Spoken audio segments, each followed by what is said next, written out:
I recently watched this video and I made my own video. Of course, my video is more improvised and less hard work, so yeah. I have my own ideas about that topic and I wanted to share them. So, I think the issue with fertility isn't so much that it can't be solved. Like in the past, the incentive structures were just different, and the video that I showed you at the beginning actually showed the incentive structures. What I think is, however, that there needs to be direct payments to increase fertility, and I can explain it why I think that's the case. For simplicity's sake, let's take a country that has a very low fertility for years, like Japan. Its population is roughly 120 million and its fertility rate is 1.14 per woman. So, yeah, there's a minus 0.44 decline. But that was not always the case. Here are the most fertility strong years in Japanese history.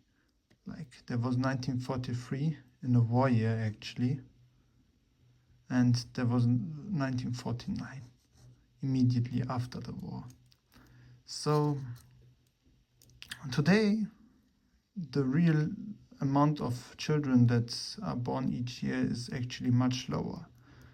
It's actually almost 3 times less than it used to, even more than 3 times less than it used to be. And 1.6 million people are dying. Of course, they offset that a little bit with immigration, why this number is actually a bit lower. But like I like immigration, but you can't solve the declining population just by immigration. That is not sustainable on the long run. So here's the decision how people decide to have children, or rather it's a description of how much people want to have children. Like in this end, people don't want to have children no matter what. So your aim is necessarily not to convince these folks to have children. They probably even wouldn't be that great of parents. So these people you also don't need to convince of having children, because they will have children no matter what. You need to convince this big block in the middle. These people you need to convince of having children. So the question is, how would you do that? And I think the easiest way is just direct cash payments per child. So like the monetary compensation will make it immediately more attractive to have children. If you are a couple and then you kind of think, oh, I wish we had more money, then you just pump out children. That's kind of much easier.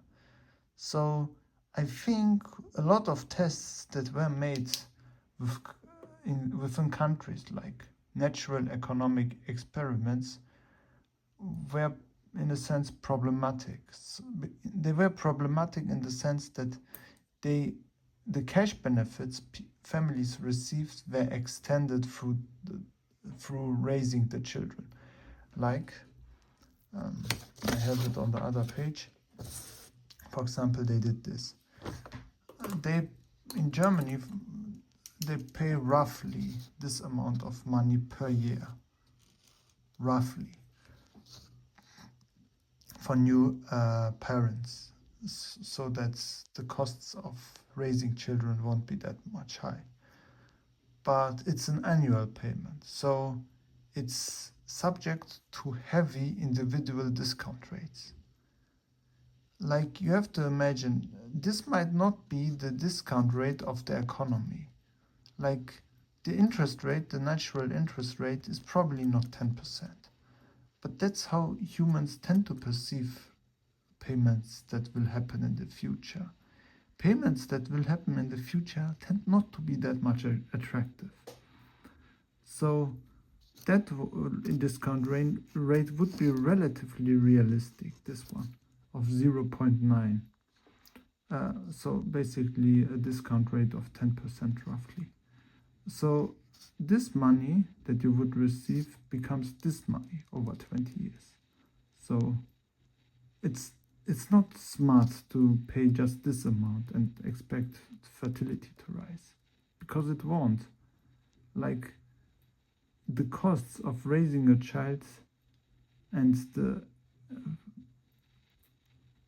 fall in perceived utility isn't enough to be compensated just by this amount. So you might say, what if it's 5%? Then it's this amount. But this is a very unlikely scenario, because future money transfers stretched over a time period never look that much attractive. Like, this is especially stupid because most governments can raise money with a 2 or 4% interest rate. So the actual long-term actor within the economic systems are governments, because their interest rates are quite low. So for them, it's easier to raise suddenly $20,000, $30,000, or even $100,000. But extending this the raised money over a long time period isn't so useful, especially once you consider the discount rates of ordinary people. My suspicion is actually the actual discount rate is this one, 20%. So a 2,000 euro or $1 payment will become just a $7,800 or a $7,900 payment. And the that's at least how humans would perceive the utility of that kind of payment. So my suggestion would be rather something like 50,000 for each child, even higher. Like, you can basically establish something like a policy. You want a certain number of children within the country, let's say it's 2 million. And then if this target is met, you decrease this amount, so that you will have a predictable amount of births no matter what. And if this sum won't be enough, you can increase this amount. So you can increase this to 100,000. Yeah, like this discount rate here with a 20% seems to me more realistic. Like, that's how most humans who are also a little bit financially illiterate would perceive the situation.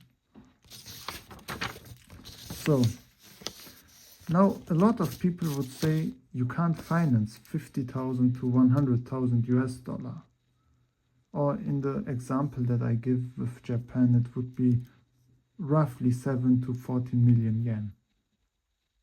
I don't have the exact exchange rates in mind. But like this one, this year is actually very sustainable. It's not that expensive even. I can actually show you that in an example. 2 million, like, let's suggest that Japan's goal would be 2 million children per year, times 100,000 US dollar, like, that would be the worst case where governments need to really subsidize additional children, would cost the Japanese state 200 billion US dollar. That sounds a lot. It's 1/4 of Americans' military budget, if I remembered correctly. But this is just 4% of the Japanese GDP, just 4%. And considering that you will cause long-term economic growth by doing exactly that, this is a very, very cheap price to pay. Very cheap. Like, it's currently twice the military budget of Japan. So it's not that much money. And you can even debt finance it, because the elders will one day be receiving retirement payments, and if you have that kind of policy, these retirement payments will be far easier to pay if you have again the kind of birth rates that were common in 1943's Japan. So it's really about increasing the marginal utility of this thing. Like, you have to increase that. And I think 50,000 to 100,000 would do that pretty well in a country like Japan. But you can also give other examples. In China, this would be probably closer to 15 to 30,000 US dollar, because China tends to be a bit poorer than Japan. So if you want to have 20 million babies each year, you would have to subsidize a child 30,000. And that would make 600 billion USD in China, which is 3% of China's GDP. Also not that much, roughly. Those are very rough numbers, but they are within 1% margin of error. So, yeah.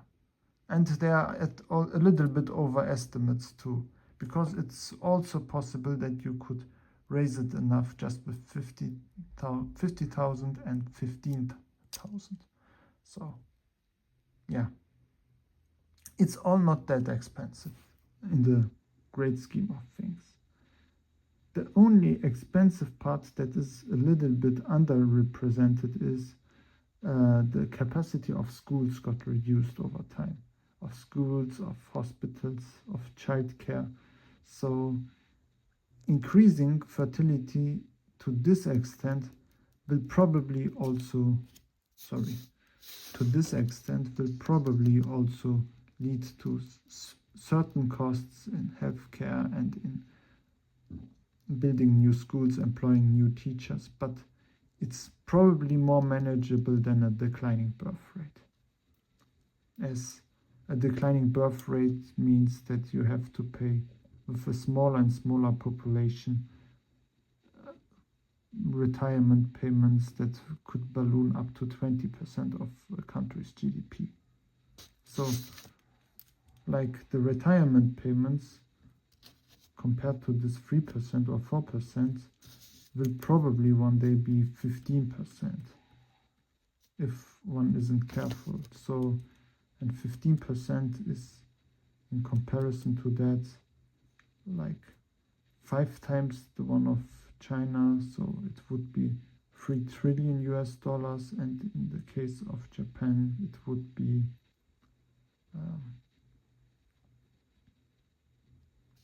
4%. Yeah, you can also, like, just for simplicity's sake, you can just say times 4, and that would be 800 billion USD. So this policy is much more cheaper than the policies that are currently happening.